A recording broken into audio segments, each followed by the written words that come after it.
નમસ્કાર નર્મા ન્યૂઝ સાથે હું છું યજ્ઞ। જોઈએ આજના મુખ્ય સમાચાર નજર કરીએ હેડલાઇન્સ પર।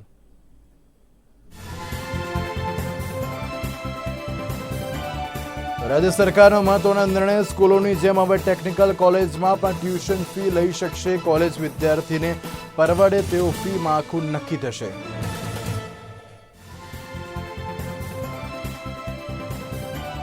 નવી કેન્દ્રીય શિક્ષણ નીતિને રાજ્યમાં અમલી કરવા માટે રાજ્ય સરકારની આજે બેઠક। મુખ્યપ્રધાન, શિક્ષણ પ્રધાન સહિતના તજજ્ઞો રહેશે હાજર।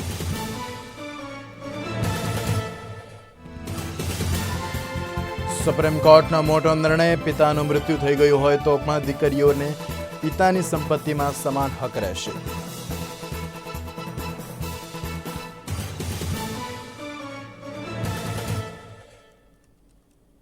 તો જે સમાચાર વિગતવાર, તો પીએમ નરેન્દ્ર મોદી આજે કોરોના સંકટ ઉપર 10 રાજ્યોના મુખ્યમંત્રીઓ સાથે વર્ચ્યુઅલ બેઠક યોજી હતી। આ બેઠકમાં આંધ્રપ્રદેશ, કર્ણાટક, તમિલનાડુ, પશ્ચિમ બંગાળ, મહારાષ્ટ્ર, પંજાબ, બિહાર, ગુજરાત અને તેલંગાણા અને ઉત્તર પ્રદેશ સામેલ છે। બેઠકમાં કોરોનાની સ્થિતિ ઉપર ચર્ચા વિચારણા કરવામાં આવી હતી। ત્યારે પીએમ નરેન્દ્ર મોદીની છેલ્લા 5 મહિનામાં રાજ્યના મુખ્યમંત્રી સાથે આ 7મી બેઠક છે। પીએમ મોદીએ કહ્યું હતું કે આ દરમિયાન સંબોધનમાં કહ્યું હતું કે કોરોના સામેની જંગ યોગ્ય દિશામાં આગળ વધી રહી છે। દરેક પોતાના સ્તર ઉપર કોરોના સામે લડી રહ્યા છે। साथियों, टेस्टिंग की संख्या बढ़कर हर दिन 7 लाख तक पहुंच चुकी है और लगातार बढ़ भी रही है। इससे संक्रमण को पहचानने और रोकने में जो मदद मिल रही है, आज हम उसके परिणाम देख रहे हैं। हमारे यहां एवरेज फर्टिलिटी रेट पहले भी दुनिया के मुकाबले काफी कम था। संतोष की बात है कि ये लगातार और कम हो रहा है। अब आगे हमें क्या करना है, कैसे बढ़ना है, इसे लेकर भी काफी स्पष्टता हमारे बीच में भी उभर करके आई और एक प्रकार से ग्रास रूट लेवल तक सब लोगों के दिमाग में पहुंच गया है। भाई क्या करना है, कैसे करना है, कब करना है, बात हिंदुस्तान के नागरिक तक हम पहुंचा पाए हैं। अब देखिए, जिन राज्यों में टेस्टिंग रेट कम है और जहां पॉजिटिव रेट ज्यादा है, वहां टेस्टिंग बढ़ाने की जरूरत सामने आई है। खासतौर पर बिहार, गुजरात, यूपी, पश्चिम बंगाल और तेलंगाना, यहां टेस्टिंग बढ़ाने पर खास बल देने की बात हम लोगों की बातचीत में से उभर करके आ रही है। साथियों, अब तक का हमारा अनुभव है कि कोरोना के खिलाफ कंटेनमेंट, कॉन्टैक्ट ट्रेसिंग और सर्वेलेंस, ये सबसे प्रभावी हथियार है।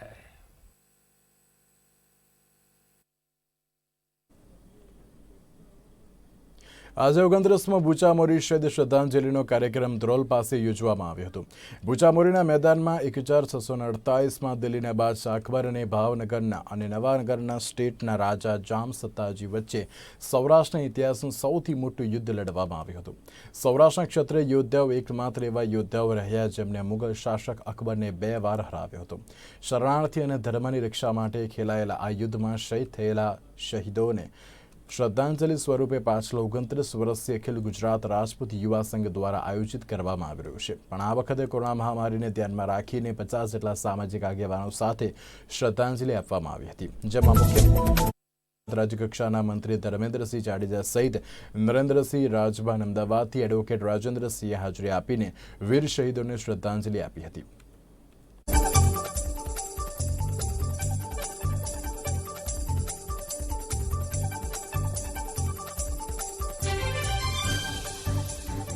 आज रोज एक भव्य शहीदी सौराष्ट्र इतिहास में सौथी मोटी लड़ाई विक्रम संवत 1648 में अकबर बादशाह और जाम सत्ताजी वच्चे थई थी।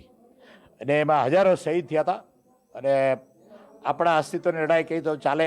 ये पहला अकबर ने 1633 में 1640 में हरावेलू है। जाम सत्ताजी आखा भारत में एकमात्र हता जेने अकबर ने हराव्यो हतो। એટલે એના સેનાપતિ ભારતીય દળ ને બધા આયા છે। દેસા વજીર છે, નાગડા વજીર છે, બધા રત્નો હતા જામ સાહેબના। અને એને શ્રદ્ધાંજલિ કરવા છેલ્લા 29 વર્ષથી આ ભૂચર મોરી શહીદ શ્રદ્ધાંજલિ કાર્યક્રમ યોજવામાં આવે છે. તો માન્ય શ્રી નરેન્દ્રભાઈ 2 વખત આવ્યા છે અને પોતે બોલ્યા હતા કે જો આ લડાઈ આપણે કરી ન હોત તો આ બધું પાકિસ્તાનમાં હોત. એવી એ બિગેસ્ટ સૌરાષ્ટ્રની લડાઈ હતી જે ક્ષત્રિય ધર્મને જાળવવા, આશરો આવે એને રક્ષણ કરવા માટેથી લડાઈ લડી હતી. એટલે એની યાદ પ્રજામાં કાયમ રહીએ, બાળકોને પણ એની સતત પ્રેરણા મળતી રહીએ. અને આજે એક વિશેષ સંજોગોમાં કોરોના મહામારીને કારણે 50 વ્યક્તિમાં હાજરીમાં પણ હજારો માણસો ઘર બેઠા જોવે છે ફેસબુક લાઈવ ઉપરથી, અને આપણા મીડિયા દ્વારા પણ આ શ્રદ્ધાંજલિનો કાર્યક્રમ ચાલુ રહે એટલા માટે અમે આ સાદું આયોજન કર્યું છે. આપ સૌ પધાર્યા એ બદલ ધન્યવાદ.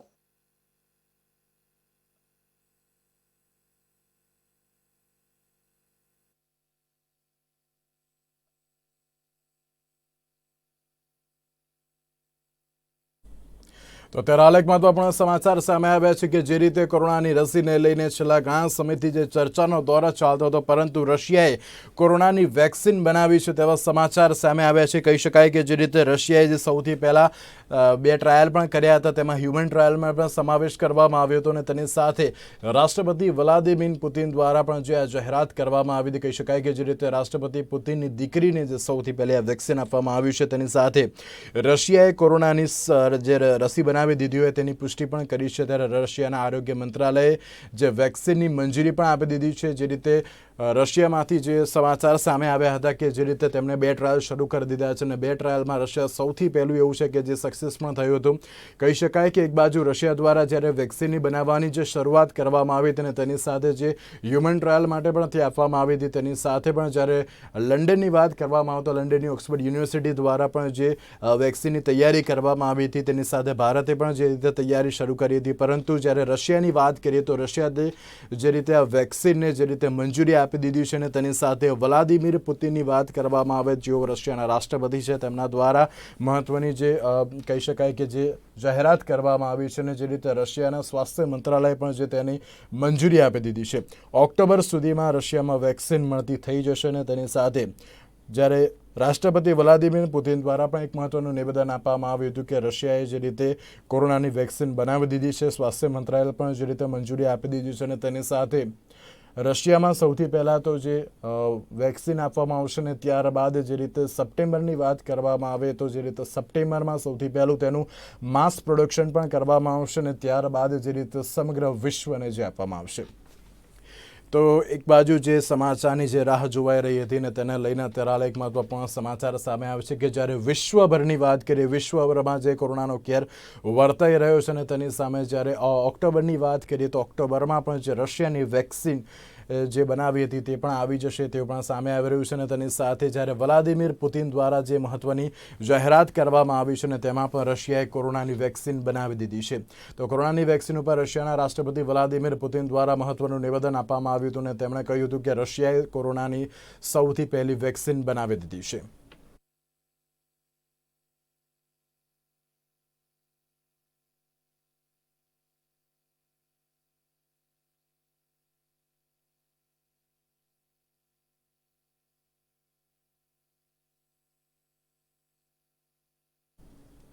તો જે રીતે બીજા એક સમાચાર સામે આવી રહ્યા છે કે જ્યારે સુરતની વાત કરવામાં આવે તો સુરતના ઉદ્યોગનગરમાં જે રીતે બ્લાસ્ટ થવાની જે ઘટના સામે આવી છે, અને તેમાં પણ ઓક્સિજન બનાવતી જે ઓક્સિજન સિલિન્ડર ફેક્ટરીમાં બ્લાસ્ટ લાગવાની જે આ ઘટના સામે આવી છે, તેમાં પણ એક મજૂરનું મૃત્યુ નિપજ્યું છે.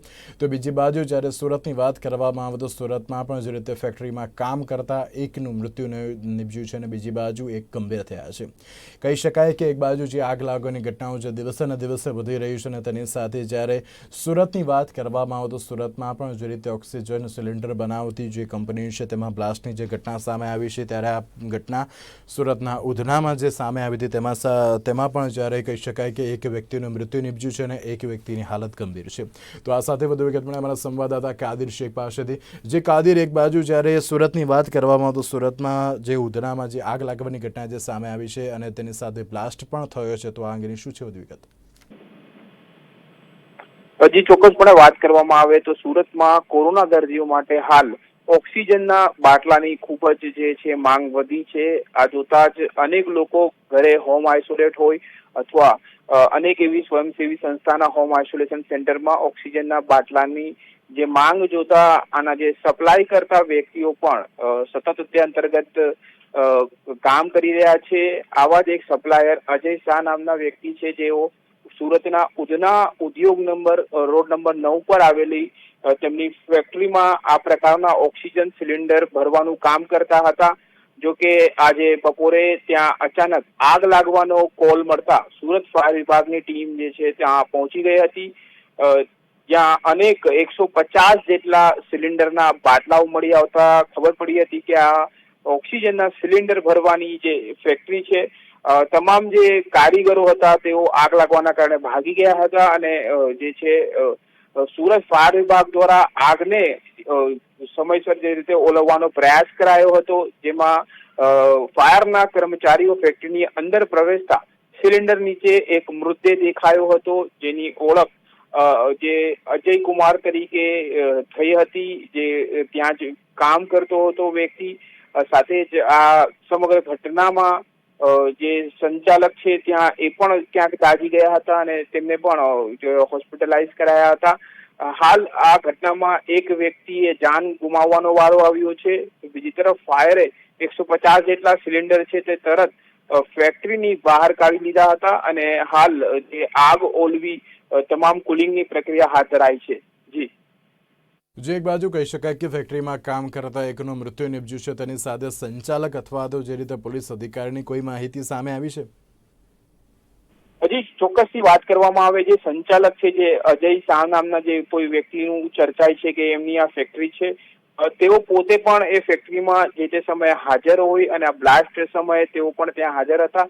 એટલે તેઓ પણ ઈજાગ્રસ્ત હોવાનું સામે આવ્યું છે, કારણ કે તાત્કાલિક ફાયર વિભાગની ટીમે તમામ ઈજાગ્રસ્તોને હોસ્પિટલ ખસેડ્યા હતા અને તેમાં ખબર પડી હતી કે સંચાલક પોતે પણ જે છે આ ફેક્ટરીના તેઓ પણ ઈજાગ્રસ્ત થયા છે. હાલ પોલીસ પણ ઘટના સ્થળે પહોંચી છે અને ફાયર જે ફેક્ટરીમાંથી જે ઓક્સિજન લેવલના વધુ ઓક્સિજન હોય જેમાં સિલિન્ડર, એ તમામ માંથી ઓક્સિજન બહાર કાઢી તેની તપાસ હાથ ધરી રહી છે. ફાયર વિભાગ સાથે બી અમારી વાતચીત થઈ હતી, જેમાં તેમનું કહેવું હતું કે કદાચ આ ઓવર ઓક્સિજન જો બાટલામાં વધુ પ્રેશર ભર્યું હોઈ શકે અને તેના કારણે જો લીકેજ થઈ વાતાવરણમાં પ્રસરતા ક્યાંક ને ક્યાંક કોઈ સંપર્કમાં આવતા ઇલેક્ટ્રોનિક સાધનો કે ગમે તે કોઈ વસ્તુના સાધનમાં સંપર્કમાં આવી આગ લાગી હોઈ શકે, એવું હાલ ફાયરના જે સૂત્રો છે તે જણાવી રહ્યા છે. જી કાદેર, આભાર સમગ્ર માહિતી આપવા માટે. તો એક બાજુ જ્યારે સુરતની વાત કરીએ તો સુરતના જે ઉધનાનગરમાં જે બ્લાસ્ટની ઘટના સામે આવી હતી તેમાં ફેક્ટરીમાં કામ કરતા એકનું મૃત્યુ નિપજ્યું છે અને એકની હાલત ગંભીર પણ છે.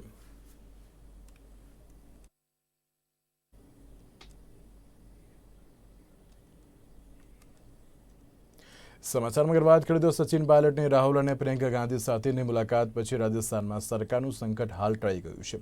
પાયલટ અને તેમના બળવાખોર ધારાસભ્યને આશ્વાસન આપવામાં આવ્યું છે કે તેમને વિરુદ્ધ કોઈ કાર્યવાહી કરવામાં આવશે નહીં. રાજસ્થાન કોંગ્રેસના 22 ધારાસભ્યોએ બળવો કર્યો હતો. ત્યારબાદથી સચિન પાયલટ અને અશોક ગેહલોત વચ્ચે રાજકીય કુસ્તી ચાલી રહી હતી. લગભગ એક મહિનાના બળવા બાદ સચિન પાયલટની કોંગ્રેસમાં ઘર વાપસી નક્કી થઈ ગઈ છે. પોતાની બગાવતને પદ અને પ્રતિષ્ઠાની વાત કરનાર સચિન પાયલટે કોંગ્રેસ અધ્યક્ષ સોનિયા ગાંધી, રાહુલ ગાંધી અને પ્રિયંકા ગાંધી સાથે મુલાકાત કરી હતી. કોંગ્રેસ તરફથી એક કમિટીનું ગઠન કરવામાં આવ્યું છે, જે સચિન પાયલટની બધી સમસ્યાનું સમાધાન કરશે. આ વાયદાઓ સાથે જ સચિન પાયલટ માની ગયા છે અને જલ્દીથી જ કોંગ્રેસમાં કોઈ મોટા પદ પર જોવા મળી શકે છે.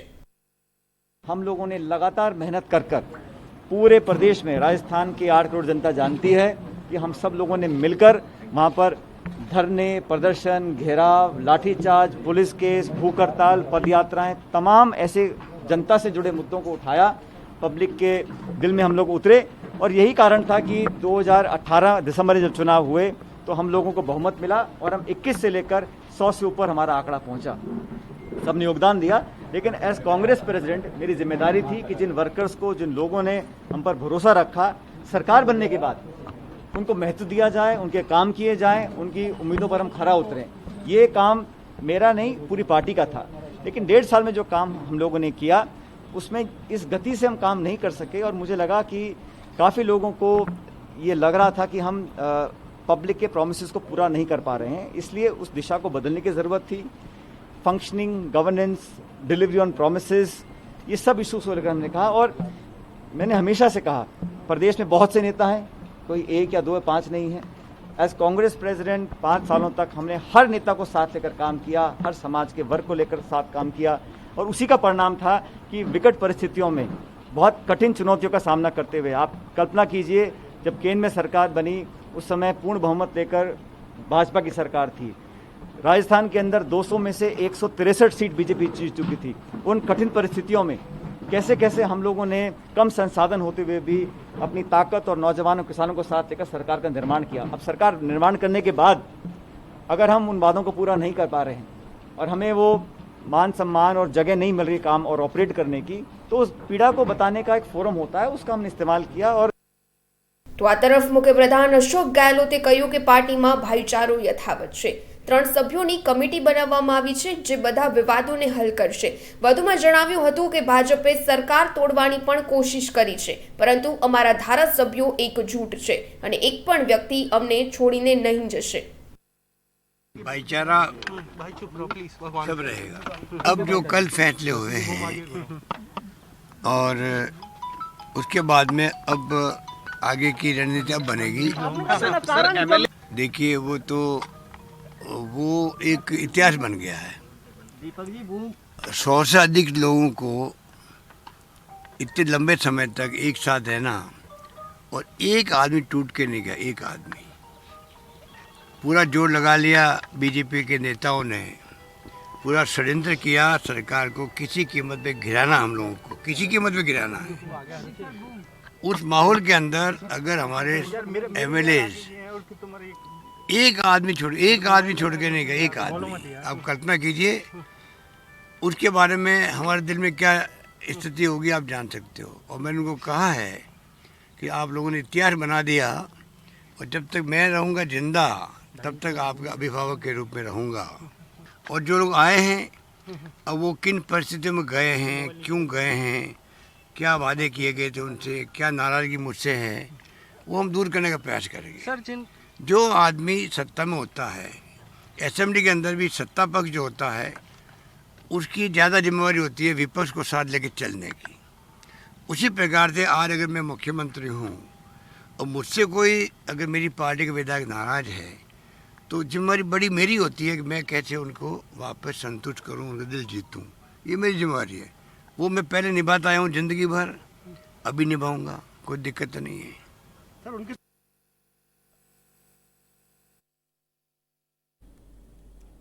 સુરતના પાંડેસરા વિસ્તારમાં કૈલાશ ચોકડી પાસે હિટ એન્ડ રનની ઘટના સામે આવી હતી, જેમાં પાંડેસરા વિસ્તારમાં આવેલી કૈલાશ ચોકડી નજીક પાલિકાના ડમ્પરે નોકરી પર જઈને સ્કૂટર સવાર આધેડને અડફેટે લીધા હતા, જેથી તેનું ઘટનાસ્થળે મૃત્યુ નિપજ્યો હતો। ત્યારે અકસ્માતની જાણ થતાં પોલીસનો કાફલો પણ ઘટનાસ્થળે પહોંચી આવ્યો હતો અને વધુ તપાસ હાથ ધરી હતી।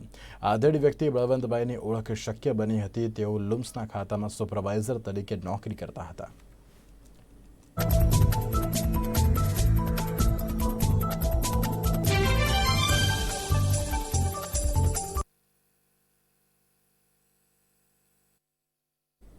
ગુજરાત રાજ્યમાં કોરોના વાયરસ દિવસે ને દિવસે વધુ ઘાતક બની રહ્યો છે, ત્યારે લોકો પોતાના જીવ ગુમાવી રહ્યા છે। ત્યારે કેન્દ્ર સરકારે પણ લોકોને સરકારી ગાઈડલાઈનનો અમલ કરવાની અપીલ કરી છે। આજથી શહેરમાં માસ્ક નહીં પહેરનાર લોકો પાસેથી 1000 રૂપિયાનો દંડ વસૂલવામાં આવશે। ત્યારે મુખ્યમંત્રી વિજય રૂપાણીએ સોમવારે જણાવ્યું હતું કે રાજ્યમાં મંગળવારથી હાઈકોર્ટના આદેશનો અમલ કરવામાં આવશે, જેના પગલે આજથી જાહેરમાં માસ્ક વગર ફરતા લોકો પાસેથી 1000 રૂપિયાનો દંડ વસૂલવામાં આવશે, જેના પગલે રાજકોટ શહેરમાં લોકો માસ્ક પહેરીને બહાર નીકળ્યા હોવાનું જોવા મળી રહ્યું છે।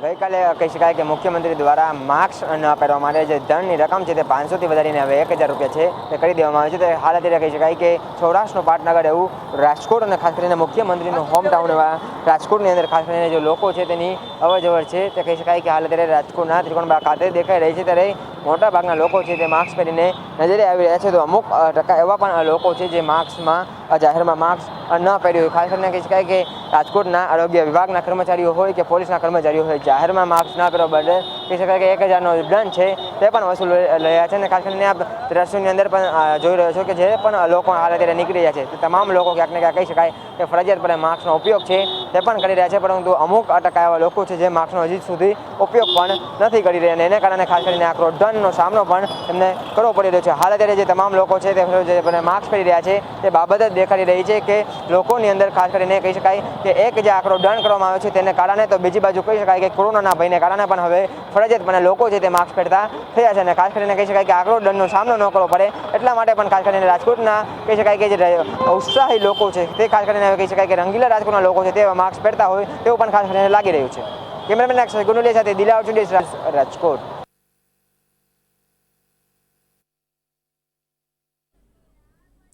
કોરોના કાળને લઈને ઇરાગસોની હાલત કફોડી બની ગઈ છે, ત્યારે સુરતના વરાછા વલ્લભાચાર્ય રોડ ઉપર વિવાદિત બેનરને લઈને રત્ન કલાકાર વિકાસ સિંઘે વિરોધ નોંધાવ્યો હોવાનું સામે આવ્યું હતું.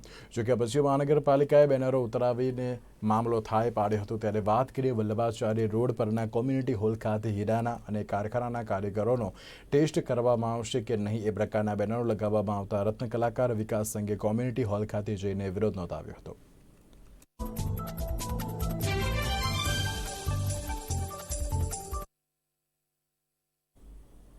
હવામાન ખાતાની આગાહી અનુસાર અને લાંબા વિરામ બાદ છેલ્લા 2-3 દિવસથી તાપી જિલ્લામાં સાર્વત્રિક વરસાદ વરસી રહ્યો છે. ત્યારે ગત મોડી રાત્રે જિલ્લામાં સાર્વત્રિક વરસાદ વરસ્યો હતો, જેને લઈને સિઝનમાં પહેલીવાર નવા નીરની આવક થતાં તમામ નદી બે કાંઠે વહેતી થઈ ગઈ હતી.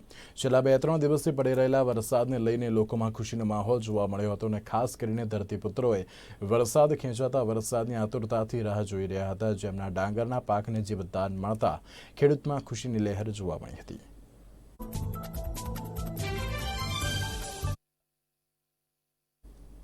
હવામાન વિભાગની આગાહી અનુસાર રાજ્યના કેટલાક જિલ્લાઓમાં સારો વરસાદ નોંધાયો છે, જેમાં સૌરાષ્ટ્રના જેતપુર તેમજ ગ્રામ્ય વિસ્તારમાં આજ સવારથી કાળા ડિબાંગ વાદળો વચ્ચે મેઘરાજાએ એન્ટ્રી કરી હતી. તો પેડલા, મંડલીકપુર, મોટા ગુંડળા સહિતના ગ્રામ્ય વિસ્તારમાં ઝરમર વરસાદ નોંધાયો હતો, જેમાં સૌથી વધારે વરસાદ જેતપુર, વિંછિયા અને કોટડા સંગાઈમાં નોંધાયો હતો.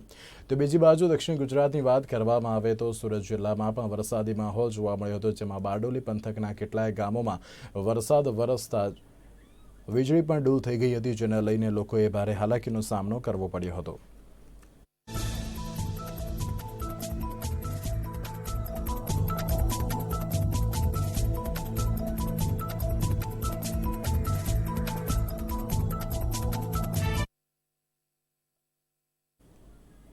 કોરોનાના કેરમાં અમદાવાદ મ્યુનિસિપલ કોર્પોરેશનના કર્મચારીઓ દ્વારા સરાહનીય કામ કરવામાં આવી રહ્યું છે, ત્યારે એએમસી દ્વારા તેમનું પૂરતું ધ્યાન રાખવામાં આવી રહ્યું નથી.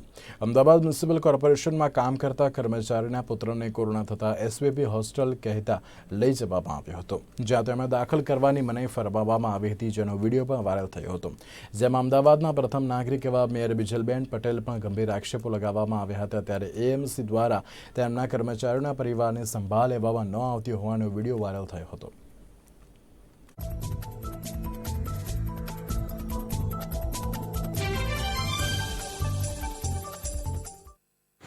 મારું નામ આકાશ સરકાર છે. મારા ફાધર પોતે કોર્પોરેશનમાં મેડિકલ ઓફિસર છે, અને જો એક કોરોના વોરિયર ડૉક્ટર કોર્પોરેશનમાં નોકરી કરતા હોય, રાત દિવસ કોરોનાના લોકોની સેવા કરતા હોય, અને એમના પરિવારમાંથી કોઈને કોરોના થાય અને એ અહીંયા એડમિટ થવા આવે એસવીપી હોસ્પિટલમાં, તો એમને કાઢી મૂકવામાં આવે છે અને એવું કહે છે કે ભાઈ તમારે જ્યાં એડમિટ થવું હોય ત્યાં જાઓ, અહીંયા નહીં થવાનું, પ્રાઇવેટમાં તમને લખી આપીએ. સવારે ફોન કરીએ ત્યારે અહીંયાના આરએમઓ કુલદીપભાઈ એવું કહે છે કે તમે એડમિટ થવા આવી જાઓ. ગઈકાલે ફોન કર્યો ત્યારે કે તમે એડમિટ થવા આવી જાઓ, અને જ્યારે એડમિટ થવા આવીએ ત્યારે એવું કહે છે કે રમ્ય ભટ્ટે એવું કીધું છે કે ભાઈ તમને અહીંયા એડમિટ નહીં કરવાના. તો કયા પાવર હેઠળ રમ્ય ભટ્ટે એવું કીધું છે તમને અહીંયા એડમિટ નહીં કરવાના? એક કોરોના વોરિયર ડૉક્ટર કોર્પોરેશનમાં જે જોબ કરે છે, એમના દીકરો પોતે પોઝિટિવ છે, એમને દાખલ થવાની આ લોકો ના પાડે છે. તો આ કોર્પોરેશનની હોસ્પિટલો શું કરવાની અને શા માટે, શેના માટે આટલો બધો તામ જામ, શું કરવા માટે?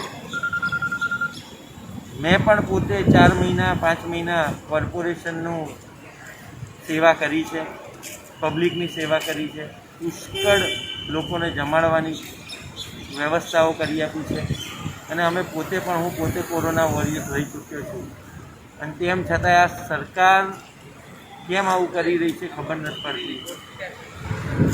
આભાર. કોઈ મદદ કરો એવી પુકાર છે. મીડિયામાં આ વસ્તુ મોકલીએ છીએ કે મદદ કરો. મારું નામ આકાશ સરકાર છે. આભાર.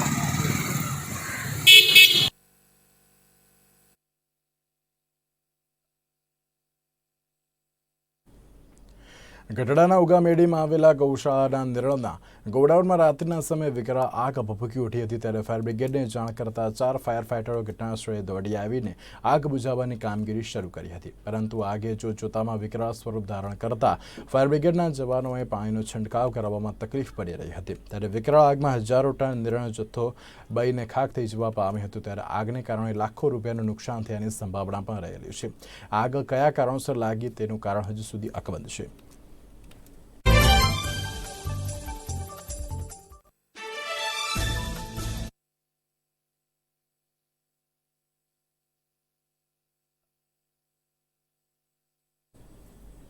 તો આ હતા અત્યાર સુધીના સમાચાર. વધુ સમાચાર માટે આપ જોતા રહો નિર્માણ ન્યૂઝ. નમસ્કાર.